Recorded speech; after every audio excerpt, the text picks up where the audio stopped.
when we talk about confidence interval estimate for difference between two population means, there are various scenarios. In this module, we will talk about the special case where population variance is known. Whenever we calculate the confidence interval estimates for the difference between population means, we have to check the following assumptions. The first assumption is for independence of the two groups. The second assumption talks about the normality of the populations from where the samples have been drawn. And the third assumptions talk about that the measurements in each group have the known variance. And if it's not known, then we have to figure out whether the variances are equal or not. But in this special case, we are discussing the case when two groups are independent. They both comes from the populations that follows the normal probability distribution, and they have known variances.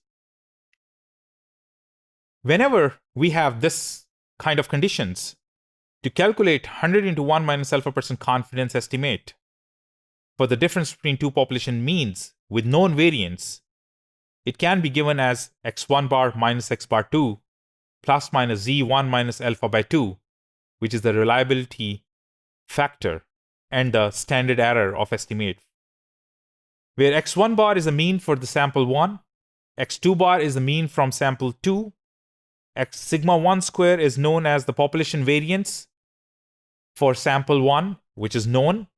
Sigma 2 square is a known population variance for sample 2. Let's talk about an example. Our research team is interested in the difference between serum uric acid levels in patients with and without Down syndrome. In a large hospital for the treatment of mentally retarded, a sample of 12 individuals with Down syndrome yielded a mean of 4.5 milligram per 100 ml. In a general hospital, a sample of 15 normal individuals of the same age and sex were found to have mean values x2 bar, which is equals to 3.4. If it is reasonable to assume that the two population of values are normally distributed with variances 1 and 1.5 respectively for population 1 and population 2, we got to find out 95% confidence interval for the difference between two population means. These are mu1 minus mu2. When we are testing these assumptions, firstly, we have to figure out that whether these two samples come from, they are independent samples. Secondly, we have to check that if each population is distributed normally.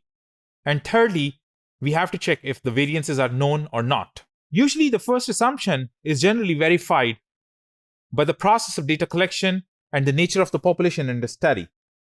In the given example, if we read the statement, it very clearly says here we have two groups, one with Down syndrome and other is without Down syndrome, which are normal individuals. The ones with Down syndromes are a separate group of 12 people, and the ones without Down syndrome are a separate group of individuals who are normal individuals. This clearly makes us understand that here in understudy groups are entirely different from each other. And when they're different from each other and there is no dependence exists there, we call such groups as independent groups. So the first assumption is verified. The second assumption is to test if the populations are normal. To check that, if we already know it, we got to look at the statement. Otherwise, practically it is not stated. Then we perform a test for the goodness of fit. Here in this example, it's clearly stated in the statement that it's assumed that the two populations of values are normally distributed.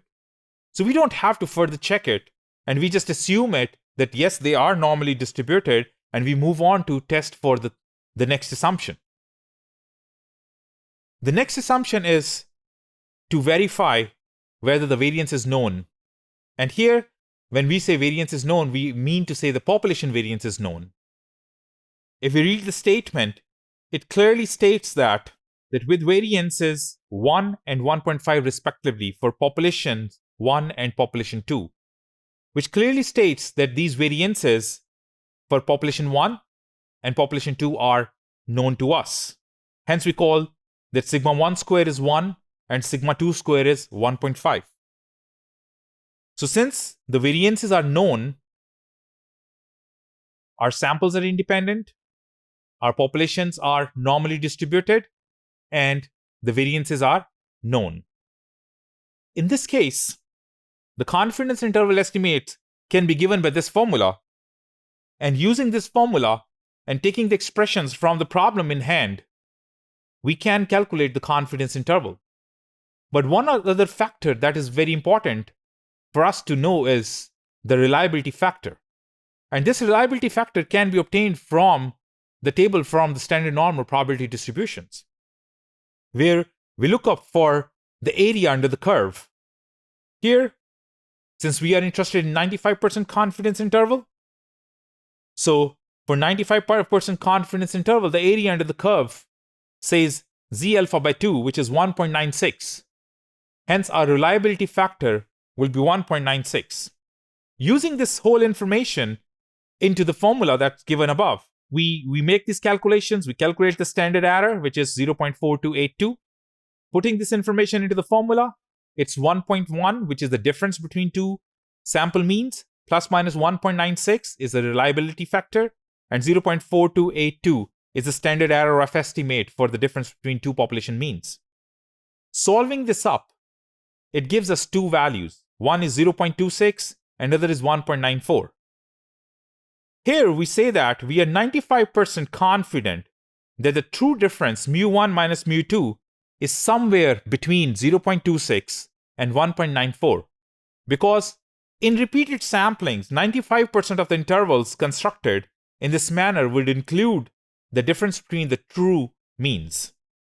Since the interval does not include 0, we conclude that the two population means are not equal.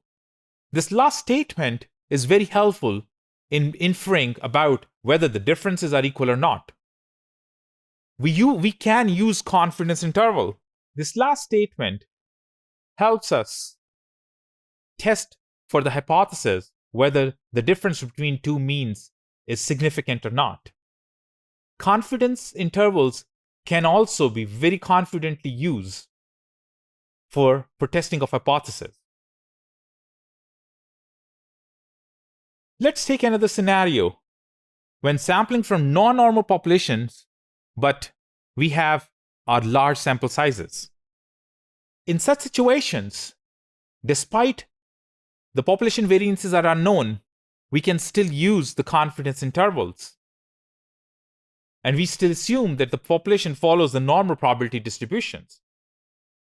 So in that case, we use this special formula where population variances are replaced by the sample variances S1 square and S2 square. Let's take an example. That despite common knowledge of adverse effects of doing so, many women continue to smoke while they are pregnant.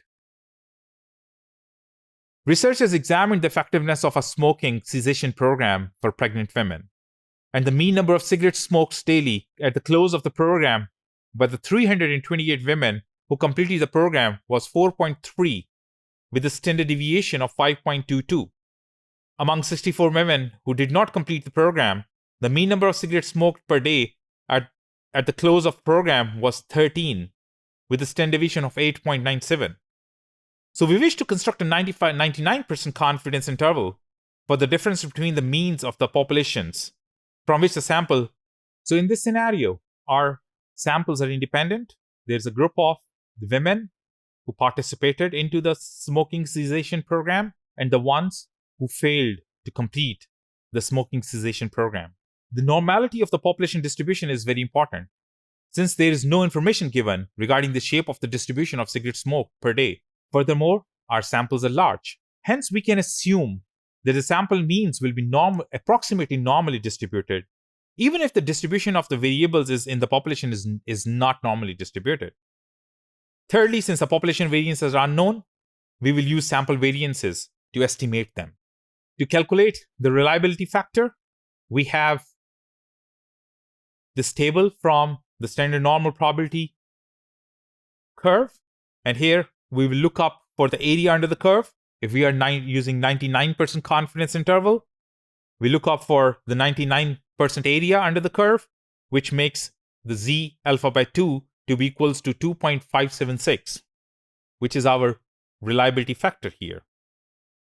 Using this information, the difference between sample is minus 8.7 with a standard error of 1.157. And our 99% confidence interval can be obtained by minus 8.7 plus minus 2.58, 1.1577, which is the standard error of the estimate for the difference between two population means. The confidence interval is minus 11.7 to minus 5.7. Here, we are 99% confident that the mean number of cigarettes smoked per day for women who completed the program is between 5.7 and 11.7, lower than the mean of women who do not complete the program. Interval estimates provide us a range of values that our repeated samples can attain.